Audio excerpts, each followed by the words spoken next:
All right. So I just want to welcome you all to the Ministry of Presence Portrait of Chaplains event. And I'm so glad that you all took the time to be with us here at ICJS. And I'm actually going to have our executive director, Dr. Heather Rubin Miller, to actually open us up with a welcome and just share about this event. And so, Heather, turn it over to you. Thank you, Alisha.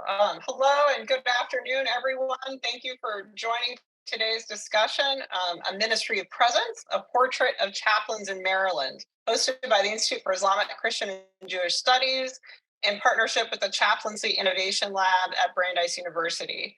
I am Heather Miller Rubens, Executive Director and the Roman Catholic Scholar here at ICJS, and I'm just honored to welcome you to today's presentation and conversation. And just to note, we are recording today's presentation. The mission of ICJS is to dismantle religious bias and bigotry by building learning communities where religious difference becomes a powerful force for good. At ICJS, we believe that it is critical to provide everyone, everywhere, with the tools needed to build an interreligious society, a place where dialogue replaces division, friendship overcomes fear, and education eradicates ignorance.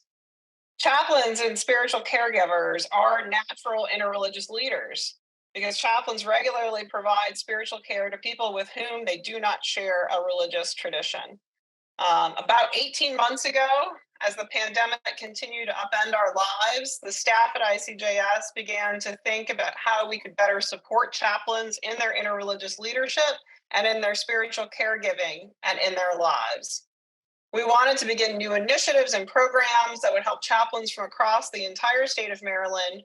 And we also want to advance our mission to build interreligious capacity in our community's diverse institutions.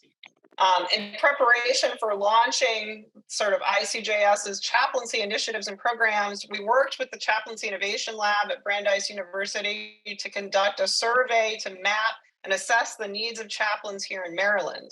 I'm particularly grateful to the Bunting Family Foundation for generously supporting this survey, allowing us to have the information that we need to launch this important work.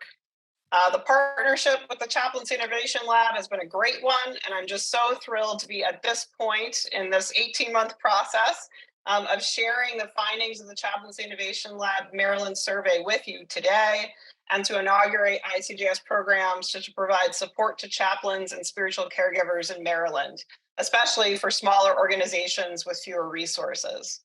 It is my distinct pleasure to introduce you to Amy Lawton. Dr. Lawton is the research manager of the Chaplaincy Innovation Lab at Brandeis University.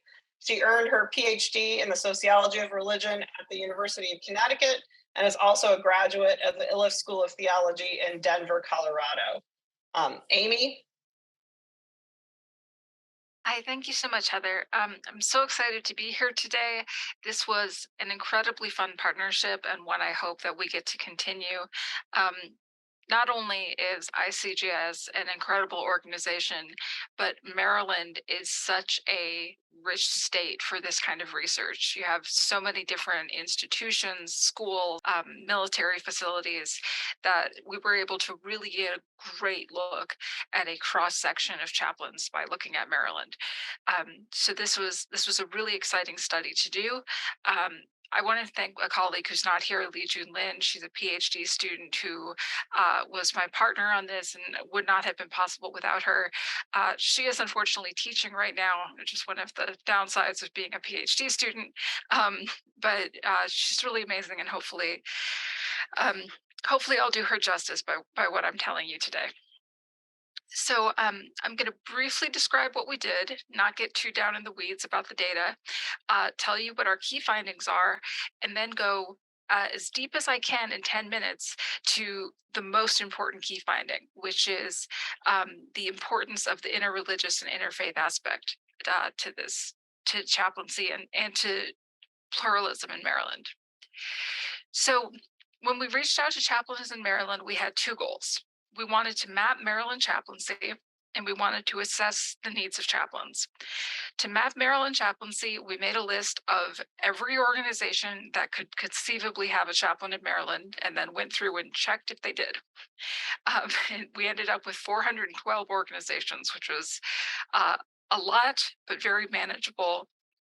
Nice small state. Couldn't have done it in California. Um, and so we had this frame that we were able to send our survey out to. And then we also conducted 24 interviews with chaplains. So the people who took the survey came from all kinds of different backgrounds. Mostly they were working as paid chaplains, although some of them were volunteer. And then the people we spoke to in interviews, also all different backgrounds and working in all kinds of places. We got insights from people who were working in hospitals and hospices, retirement communities, higher education, K-12 schools, the military, police and fire departments, and at least one seaport chaplain. The report we produced, much too long to go into the nitty-gritty details, but I'll tell you the big five findings and then go back to the first one to go deep. So the first finding is that chaplains work incredibly well in interreligious spaces and have a great deal of interreligious knowledge. And they rate interreligious work as something that they have great competence in. But even though they have confidence and competence in this work, they want to develop their skills further. They know that this is, to borrow a phrase from business, this is their unique value proposition, right? This is the thing that chaplains can do that no one else can do quite as well.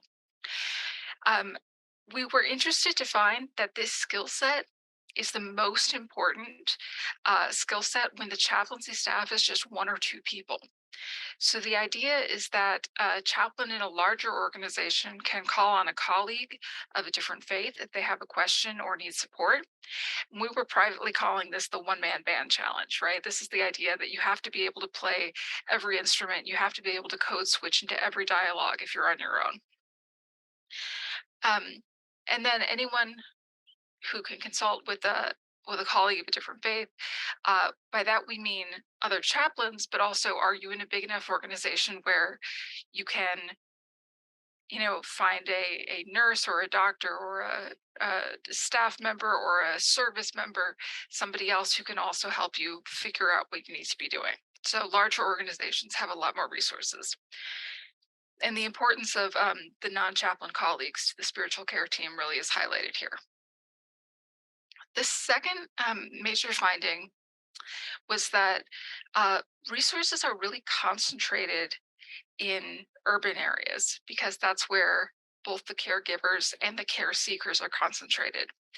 But this means that chaplains in rural areas are at a significant disadvantage, and just the lack of resources makes chaplaincy that much more challenging.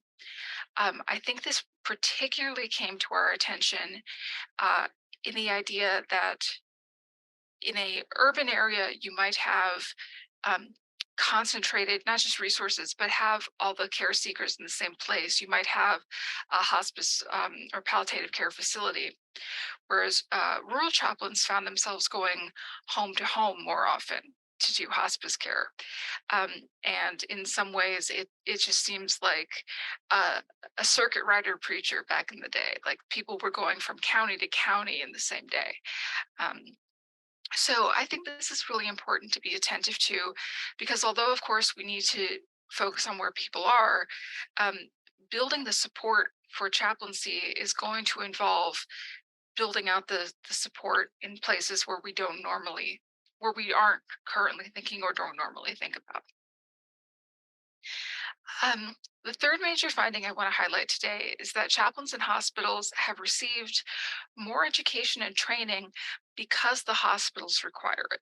This is not to say that they are in any way better or more talented chaplains. They simply have higher expectations for their credentials. So we thought as a conclusion of this that the third space groups like ICJS and the Chaplaincy Innovation Lab, we're not employers and we're not professional organizations. That's why I call us third space groups. We might be more valuable to chaplains who work in settings other than hospitals. Now, at the same time we were doing this study, the Chaplaincy Innovation Lab did a national study, the first nationally representative survey of who has contact with chaplains. And we found out that about 1 in 5 Americans has had contact with a chaplain, and about 60% of those have been in healthcare. Healthcare in this study included hospice and palliative care.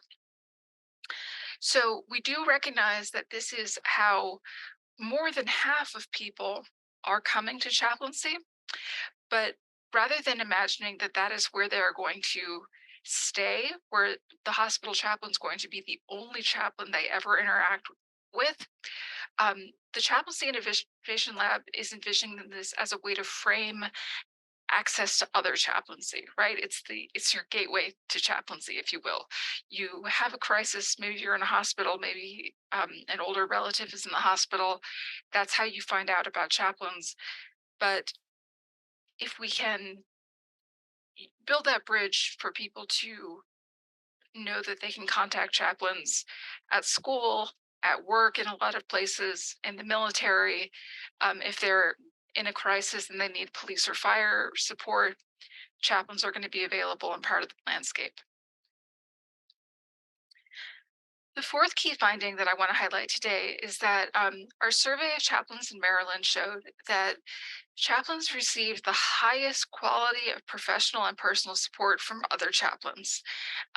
They found that we found that employers were very supportive in the vast majority of cases, and non-chaplain colleagues were important in a wide variety of ways. But what chaplains really need is more connection with each other. And this would be both formally and informally. Getting chaplains to hang out would be just as valuable as forming a professional community. One interview respondent specifically said she would like to get a milkshake with another chaplain. So if you're not lactose intolerant, that sounds like a great idea. I think we should be encouraging that. And then the fifth key finding, before I circle back around to do the deep dive, is that chaplains are really aware that they need continuing professional development in certain areas. And we thought the Maryland landscape study was particularly interesting, we being the Chaplaincy Innovation Lab, because the needs of chaplains in Maryland were a lot more specific than what national chaplaincy leaders talk about. So if you ask national chaplaincy leaders what's missing from the chaplaincy curricula, you'll hear um, moral trauma, religious pluralism. You'll hear some of the same things, but you'll hear about it described at like a 30,000-foot level, right? You'll hear about how this could be applicable in a wide variety of settings. But chaplains in Maryland were able to tell us very specifically trauma is important, but the trauma we're dealing with on a day-to-day basis is trauma related to COVID. It's not trauma related to something else. Interreligious study is something we want to continue doing. And we need help with interpersonal skills because there's a staffing shortage all over the world and things have gotten tense. And just because you are a highly qualified spiritual caregiver doesn't necessarily mean that you have the tactics ready to go to help smooth over a conflict between another staff member and a care seeker. Or I shouldn't say it doesn't mean you don't have them. It doesn't mean you don't have them to the quantity, to the extent that you hope you have them, right? So this is how chaplains describe their struggle with short staffing, along with there's simply not enough chaplains. And of course, work-life balance, I think, informs this struggle as well. Are you getting the support you need in these areas? So in the last, I think I have 3 minutes, I'm going to circle back to why we found the interfaith or interreligious findings so important, why it really matters that chaplains are interfaith and interreligious workers. In this study, we did not use either of these terms because we didn't want to cue chaplains to feel any particular way about our questions. But in the interviews, a lot of chaplains immediately described themselves as interfaith, and that was the word they were drawn to using. They described their workplaces as interfaith, their education as interfaith, they received interfaith training in clinical pastoral education and on the job, and they wanted more. They were pursuing it independently, and they were coming up with these wonderful creative ways to provide interfaith care that I want to lift up and celebrate with you today. There was a chaplain who talked about her difficulty working with people from different cultural and religious backgrounds if she could not communicate with them because of a language barrier. So she found a way to show her love to these patients with a pop-up card. And so this is what she told us. It's the card that when you open it, something will rise up out of it, like a bouquet of flowers. So I found one that has Buddha. I've purchased those, and when we have a Buddhist, I'll put that card on the table with a candle in front of it. So they know that even though I'm not versed in Buddhism, I respect their religion and I want them to know that. And this chaplain was named Anne, who was working in a hospice.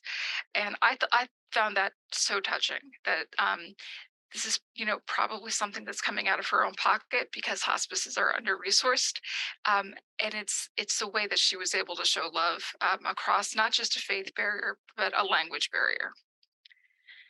In another example, there was a chaplain named Charlene working in a community hospital, and she had a Muslim patient who was in isolation in a COVID room, and she couldn't figure out how to communicate um, with the Muslims, the sign for prayer, which I believe is, the hands up and outward, um, be, partially because of this plexiglass barrier, right? Like it's just her little face showing through the door is what you should picture. So she was trying to use a series of gestures to convey that I'm praying for you with this universal Christian gesture of prayer. And after doing it several times, he was smiling and um, she said, I know this was not the Muslim sign for prayer, but he knew that it was universal for me. And so there was this connection that happened not just across religion, but also across this um, literal wall in that case.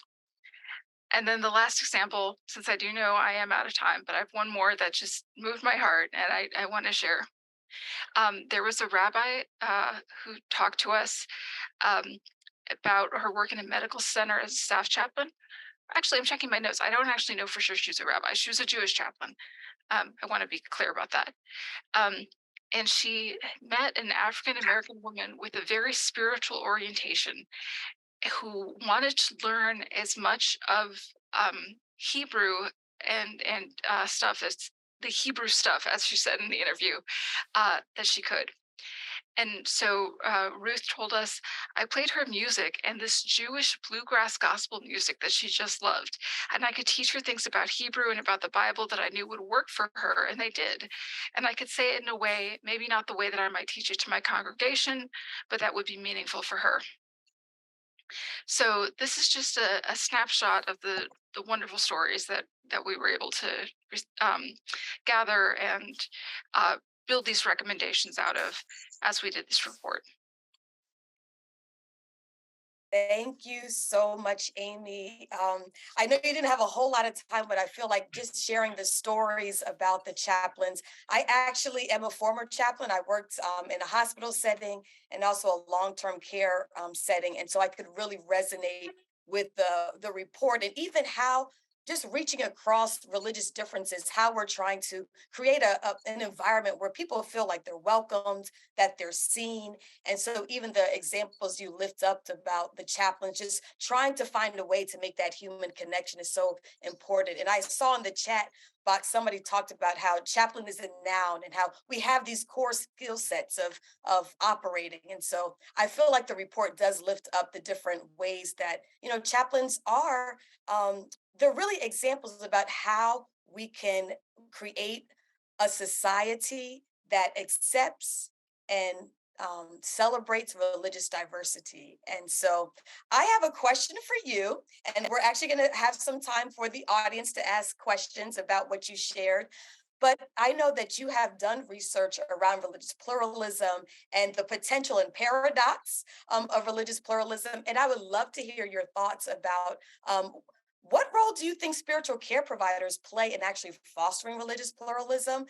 And because chaplains are oftentimes in secular settings, they're oftentimes the spiritual leader in that secular setting. So, what role do you think spiritual care providers actually play in actually fostering religious pluralism? I think that is the question that gets me up in the morning. So, great question. Um, when I say potential and paradox, I that is a phrase that comes up in the literature, but something that I've really adopted as my own because the potential is so great. It's the potential for everybody to be seen and to be um, informed enough to connect on a human level. And the paradox is sometimes it just doesn't work. Um, so the thing that makes chaplains not just academically a great case study, but um, heroes in this field is that chaplains are the ones who run in, even if it might not work. Um, Now, of course, I've never seen a chaplain run, I should say that. But I do want to say move with purpose and sometimes urgency to go to a person who needs help and going in knowing full well that that barrier might not be the day that that barrier comes down. um, but people who are so, I don't want to use the word blessed because it's too external. People who are so of themselves confident and loving people that they can try to fight that fight more than once is an outstanding thing. So, what do I think chaplains are offering the landscape? What's their role for religious pluralism more broadly? I would have to highlight the fact that people under 40 are unaffiliated with religious congregations at astonishing rates. For Gen Z, who was born 1997 to 2012, and millennials, who we usually count as 1982 to 1996, for these cohorts, we're looking at least 40% of people being unaffiliated. And unaffiliated means a lot of different things. It can mean an unchurched believer, it can mean a militant atheist. But it's a whole group of spiritual and religious identities that aren't in kind of the traditional American Protestant Catholic Jew mold, right? Like we're breaking out, we're going to other places. And what it means for spiritual caregivers and religious leaders together is that the only religious leader you might have access to at any given moment in your life is the one on site in a secular setting, because you don't have a connection to a congregation, you don't have a family pastor, you don't have the same rabbi that your grandparents were married by, but you do have what religion and legal scholar Winifred Sullivan calls secular priests. You have these people who are occupying space and um, kind of holding the line for, in these moments of human crisis and in these moments of transition and change, when you need something greater than yourself, we are here. And as that landscape shifts, and as we stop seeing people be able to rely on the same leaders throughout their life, but instead have to rely on whatever's available at the time, um, this is where chaplaincy is going to continue to grow and continue to shine. Thank you so much, Amy. And it's interesting as I've been doing chaplaincy work for a long time, but even working with you all, I've been discovering digital chaplains that are working with people who have lost pets and that grief process. I remember you just told me about a circus chaplains. I'm like, we're showing up everywhere. And so, just to your point, as far as, people might not, be a part of a mosque or synagogue or a temple or a church, but if they have a spiritual care provider in their corporation or where they work, that might be the spiritual leader that they're leaning on. And so at ICJS, we really want to lift up that work. We want to lift up the ways in which chaplains are kind of serving as bridges in a lot of ways. And I know I have found myself as an insider outsider. I was raised Baptist in a Christian church, but as a chaplain, although that formed me as a chaplain, I had to be open to anybody that I would meet behind that hospital door. And so I really felt like an insider outsider in a lot of ways. So I'm grateful so much for the work that you are doing. And I am so excited that ICJS is partnering with you, and you all have helped us think through what are our next steps. And so I'm actually going to have Melissa pull up my slide because I'm a visual person, so I do have a slide. Because we want to share with you all just some of the program ideas that we have, as well as the recommendations that the Chaplaincy Innovation Lab have given to us that are really going to form our next steps. And so if you could go to the next slide.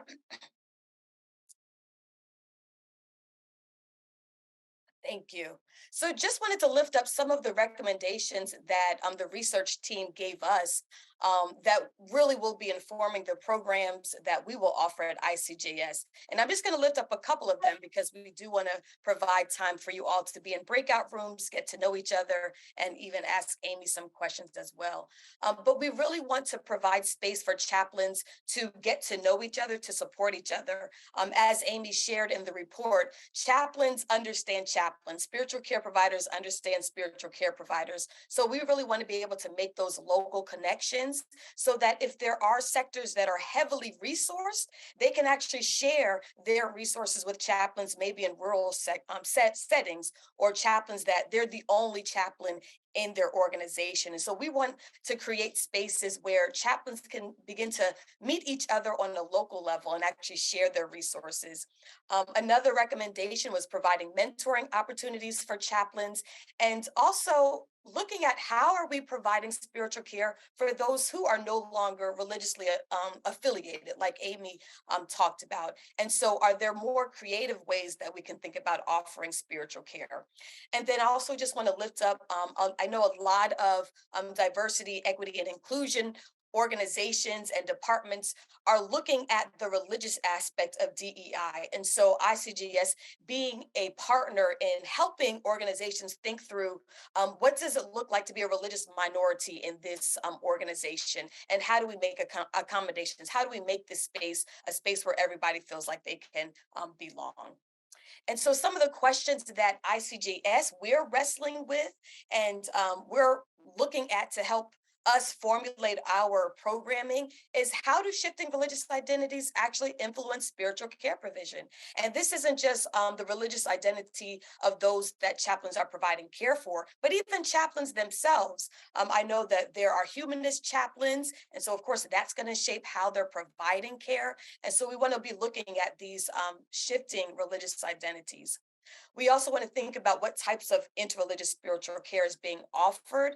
Amy and her examples lifted up how chaplains are, they're providing resources within their own tradition that they feel like could resonate with the chaplain.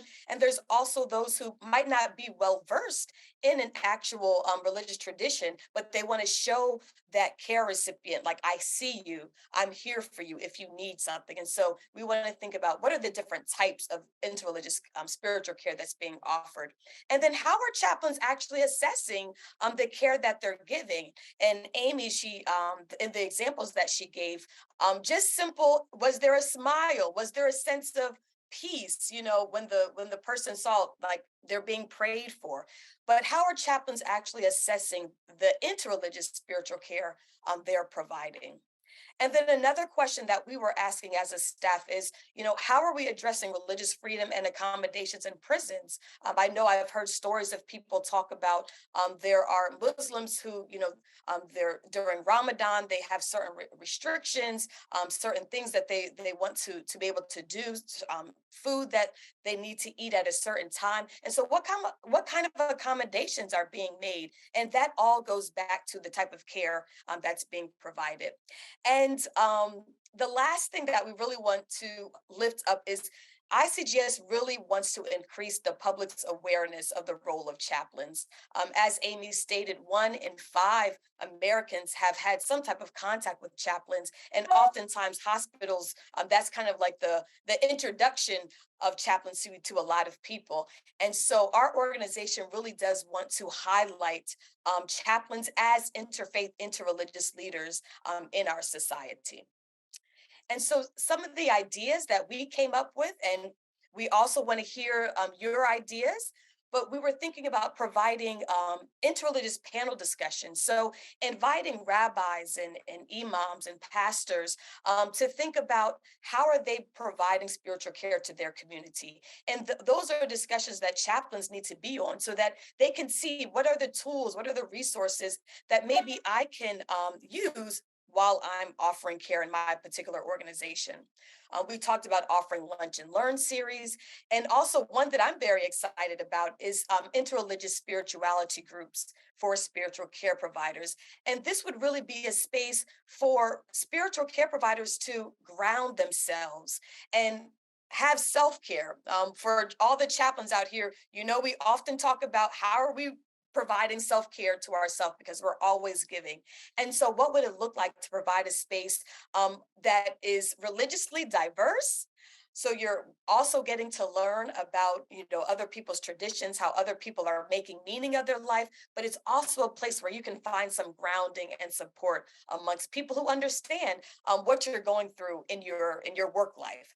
And so those are just some of the ideas that we at the ICJS have come up with, but we are so open and excited to hear your ideas. And so for the next about 20 minutes, we're actually going to have you all in breakout rooms. And hopefully this is an opportunity for you all to begin to do some networking, to begin to think about your organizations and what the needs are. How can your organization be more interreligiously welcoming and really create a space of belonging? And so we are going to have some time for you all to introduce yourself. You can share your name, what your religious or non-religious background is, the organization that you are representing, and share just very briefly one thing from the report that resonated with you, or if there's an idea that we shared that really resonates with you. And then just think about what are the implications of this research on the work that you do. We might have some people that aren't chaplains, but they're working with chaplains. And so maybe there's something that Amy said that you said, hey, we need to take this back into our organization and really think about how we're addressing this issue. And so when you get in your breakout rooms, you will have a facilitator. Somebody from the ICJS will be facilitating that conversation. And when we come back, I'll ask you all if you do have questions for Amy or myself. Because we're a large group, I'm just going to ask you to put your questions in the chat box, or if you have any takeaways, you can put that in the chat box and we'll lift them up. But we'll go ahead into our breakout rooms and we'll see you back in about 15, 20 minutes.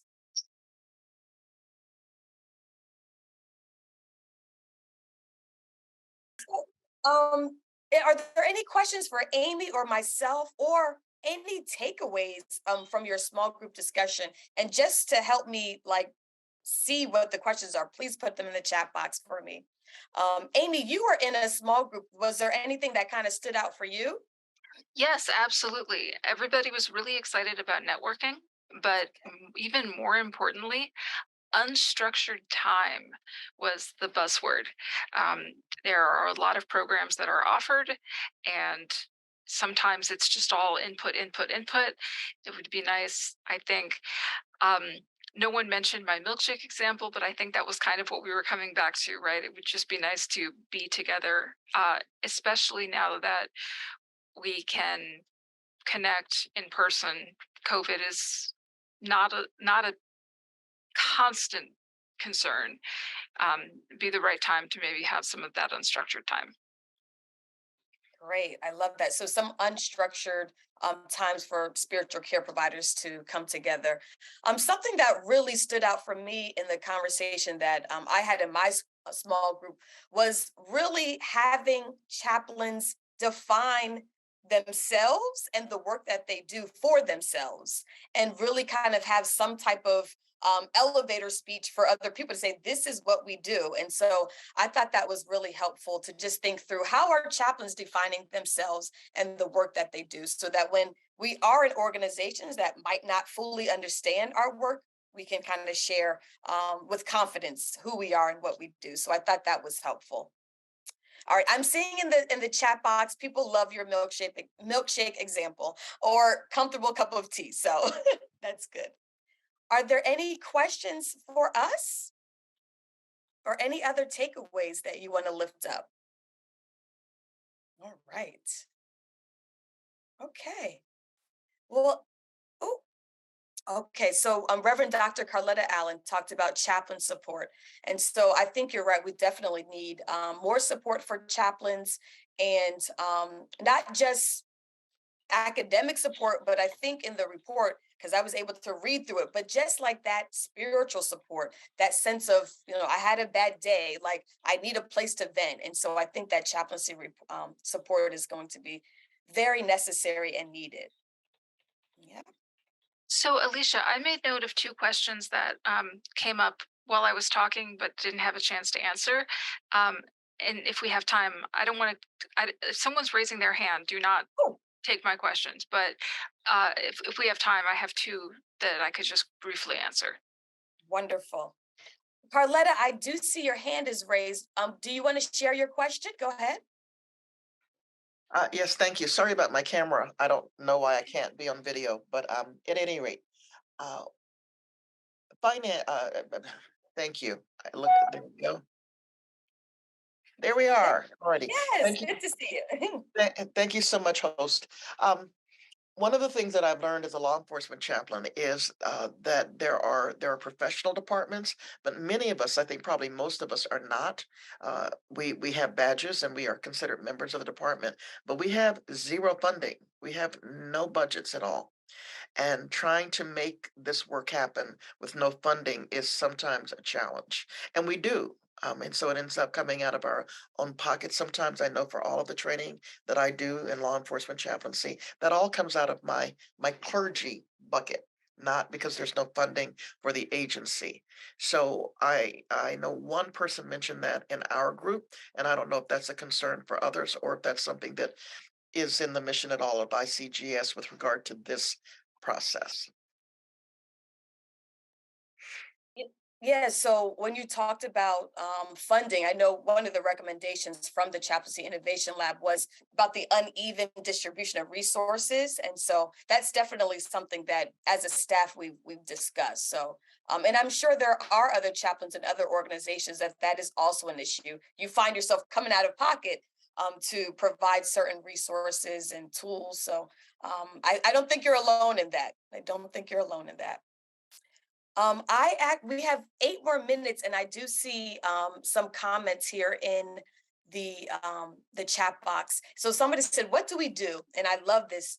They said, "We join people in seating with the mystery of life and death and weight." And so that's how they are describing that the work they do, sitting in the mystery of life. I appreciate that. Um, and then somebody else said, ideas of expanding our perspectives and resources for patients' families would be outstanding. And so, again, this is why we want to create these spaces, so that we can share ideas together. So, in the last couple of minutes, Amy, I'm going to let you talk about some of the questions that were raised. Yeah, just very briefly, there were two that I thought were really interesting. One was a I would maybe describe it. It came across maybe as a concern as calling chaplains religious or spiritual leaders, because of course leadership has traditionally. I assume this is what the individual meant. I don't still have the question, unfortunately, um, because leaders, of course, are traditionally conceptualized as leaders within a denomination, within a congregation. How, in what way? Are chaplains leaders is actually a really great and important question. And I think that the context of this webinar really gives us the answer, which is that it's not just that the chaplains are going to be the religious leaders, it's that they're going to be the interreligious leaders, the second to none interreligious leaders. So maybe it's not a leadership in the same context or as a traditional ministry, but it is nonetheless religious and interreligious leadership. The other question I saw that I thought was really interesting and worth highlighting was, is there this sort of important distinction, or is there fuzziness when we use the terms religious versus spiritual? And this is something that we actually talk about a lot at the Chaplaincy Innovation Lab, because in the sociology of religion, these are very distinct ideas. These are incredibly like one is one and one is the other, and never the twain shall meet. But in our research, especially our demand side research, where we're talking to care seekers, not care providers, people use these interchangeably in ways that just would shock and dismay academics, and maybe even confuse confuse people who are just passingly familiar with the discussion, right? We had a question that we asked in our demand side interviews of, would you describe yourself as religious, spiritual, both, or neither? And believe it or not, people came up with fifth, sixth, or seventh options to that question. So although it is incredibly important to have like the best lexicon that we can to describe our experiences, I definitely want to emphasize that for reading this report, I wouldn't get too hung up on whether or not we literally meant spiritual or religious, whether or not we literally meant interfaith or interreligious, because we weren't setting out to use the term interfaith, but chaplains wanted to use it, right? So there's a lot of conversation happening here that I think is really interesting and really worth following along with. And as David just said in the chat, like, what if we just started saying interspiritual instead of interreligious? We could come up with probably like a lot of these. Like, we could call it cross spiritual. We could call it, I don't know, inter life stance. There's all kinds of things that we could do. So those are the two questions I saw earlier that I really wanted to give whoever asked them a shout out. These were great questions, important to be thinking about. Yes, thank you so much, Amy. And we had a similar conversation in our small group about are we using religion, spirituality, like what's the term we're using? And so that's going to be an ongoing conversation. So with our last couple of minutes, I want to thank you, Amy, so much for being here with us and presenting on this groundbreaking research here in Maryland. I'm excited because I believe the work that you all did, I think other states are going to be looking at it and looking at their chaplaincy program. I know we had somebody in our group from North Carolina who was like, I'm just peeking in to see what you all are doing in Maryland. So I'm so glad that this is going to have some applicability even outside of Maryland. And so I would love for our participants to sign up for our email list to receive updates on our chaplaincy programs, because we would love to have you all there. And also just getting updates about what we're doing at the ICJS, because we offer free courses. And so we would love for you to join in on those. We have public events that we would love for you all to come and participate in. And then if you wanted to actually read the full report, we do have the ebook on our website that you can download for free. And so we'll make sure that that link gets in the chat box. And also, we have a survey for you. In order for us to make sure that the programs that we're providing are meeting your needs, meeting your interests, we need to hear from you. And so we do have a very quick survey we would like for you all to look at and to fill out so that we can get that feedback. And I want to invite you to two upcoming events. Melissa, if you would share. We have two upcoming events that we would love to invite you to. Holy Envy, Writing in a Jewish Christian Border Zone by Mira Schreiber. This is a book conversation that we're having March 23rd. And then the second event happening in April is actually about interreligious environmentalism. And so we're going to be having Bonnie Sorak from Interfaith Partners for the Chesapeake and Zoe Jack from Chesapeake Mental Health Collaborative coming and talking about how are we confronting the climate crisis together. And so we hope that you will be there on April 19th and March 23rd and sign up for our mailing list so that you can have all the information about the upcoming events that ICJS will be doing for spiritual care providers and the broader community. So with that, I just want to thank you all for joining us and being here with us. And please make sure you fill out that survey.